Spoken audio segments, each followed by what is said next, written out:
میں ہر صورت میں کر کے رہوں گا۔ فرماتے ہیں کہ میں نے اپنی کتاب میں اپنے استاذ کی اسی تلقین کی بنا پر حدیث صحیحہ کو جمع کرنے کا عزم مصمم کیا، اور آپ نے صحیح بخاری کی تصنیف کا آغاز حرم پاک میں بیت اللہ کے سائے میں کیا، اور روضہ رسول اور منبر رسول کے درمیان ریاض الجنہ میں بیٹھ کر صحیح بخاری کو مکمل کیا۔ بیت اللہ شریف کے سائے اور روضہ رسول کی قربت میں لکھی جانے والی اس کتاب صحیح بخاری کا اسلوب نگارش یہ تھا کہ امام بخاری ہر حدیث لکھنے سے قبل 2 رکعت نفل ادا کرتے، پھر مراقبہ کرتے، اور پھر جس حدیث کی صحت پر دل کا یقین محکم ہو جاتا اس کو اپنی کتاب کے اندر نقل کر دیتے تھے۔ حاضرین گرامی قدر، اسی طرح امام بخاری نے اپنی اس کتاب کے عنوانات جن کو تراجم الابواب کا نام دیا جاتا ہے، یہ تراجم الابواب امام بخاری نے گنبد خضرا کے سائے میں قلم بند کیے ہیں۔ امام بخاری نے 16 سال کی طویل اور مسلسل محنت کے بعد صحیح بخاری کو رقم کیا ہے، اور امام بخاری کی اس کتاب کو امت نے یہ شرف دیا ہے کہ اصح الکتب بعد القرآن، اس کو قرار دیا ہے کہ قرآن کے بعد صحیح ترین کتاب امام بخاری کی علم حدیث کی، رسول اللہ صلی اللہ علیہ وسلم کے ارشادات کی یہ کتاب ہے۔ اور امام بخاری کی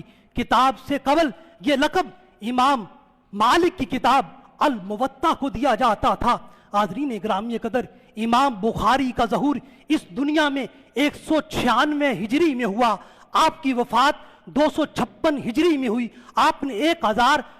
شیوخ سے علم حدیث کی تحصیل کی، اور ان سے حدیث کی سماعت بھی کی، اور ان کی روایات کی کتابت بھی کی۔ امام بخاری نے اپنی جامع کو 6 لاکھ حدیث سے منتخب کیا ہے۔ صحیح بخاری میں حدیث کی تعداد 7397 مقررات کے ساتھ ہے۔ اس میں معلقات بھی ہیں، متتابعات بھی ہیں، اور ایک حدیث کو امام بخاری نے بسا اوقات اپنی کتاب میں 20 سے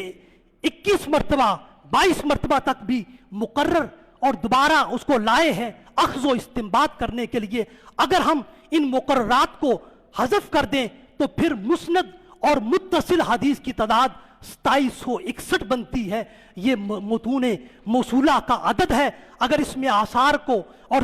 آثار صحابہ کو، آثار تابعین کو شامل کر لیں تو پھر صحیح بخاری کی تعداد جو مقررات ہیں ان کو چھوڑ کر 4000 حدیث تک جو رہ جاتی ہے۔ تو اس طرح حضرت امام بخاری خود فرماتے ہیں کہ میں نے یہ صحیح بخاری 1 لاکھ احادیث جو مجھے یاد تھیں اس میں سے اس کو میں نے مرتب کیا ہے، اور فرماتے ہیں ما ادخلت فی الجامع الا ما صح، اس کتاب الجامع الصحیح میں نے حدیث صحیح کے علاوہ کوئی اور حدیث نہیں لکھی ہے۔ ما وضعت فی کتابی الا ما صح وترکت من الصحاح مخافۃ الطول، فرماتے ہیں کہ میں نے اپنی اس کتاب کے اندر فقط اور فقط حدیث صحیح کو لکھا ہے، اور بھی بہت ساری حدیث صحیحہ موجود تھیں، لیکن کتاب میں چونکہ طوالت کا اور اس کے لمبا ہونے کا خدشہ اور خطرہ تھا، اس لیے بہت ساری حدیث صحیحہ کو میں نے چھوڑ دیا ہے۔ امام بخاری نے اپنی اس کتاب کا نام الجامع الصحیح المسند المختصر من امور رسول اللہ و سنن ایامہ ہی رکھا ہے۔ حاضرین گرامی قدر، صحیح بخاری کی وہ حدیث جو اعلیٰ اسانید رکھتی ہیں ان کو علم حدیث کی اصطلاح میں ثلاثیات سے تعبیر کیا جاتا ہے۔ یہ حدیث امام بخاری سے رسول اللہ صلی اللہ علیہ وسلم کی ذات اقدس تک 3 درمیانی واسطوں سے پہنچ جاتی ہیں۔ ان حدیث کی تعداد صحیح بخاری میں 22 کی آتی ہے، اور اب مقررات کے بعد ان کی تعداد 16 ہو جاتی ہے۔ صحیح بخاری کی تکمیل کے بعد امام بخاری نے اپنی اس کتاب کو اپنے زمانے کے مسلم علم حدیث کے شیوخ و اساتذہ کے سامنے پیش کیا، اور ان سے اس کتاب حدیث کی صحت کی تصدیق کرائی۔ جس حدیث کے بارے میں انہوں نے کلام کیا، آپ نے اس حدیث کو اپنی کتاب کے اندر جمع نہیں کیا، اور اپنی ذات کے علاوہ علم صحت حدیث پر ان کی ذات پر بھی اعتماد کیا ہے۔ وہ اساتذہ امام بخاری کے امام احمد بن حنبل کی ذات ہے، یحییٰ بن معین کی ذات ہے، علی بن مدینی کی ذات ہے۔ ان پر امام بخاری نے اپنی اس کتاب کو پیش کیا ہے۔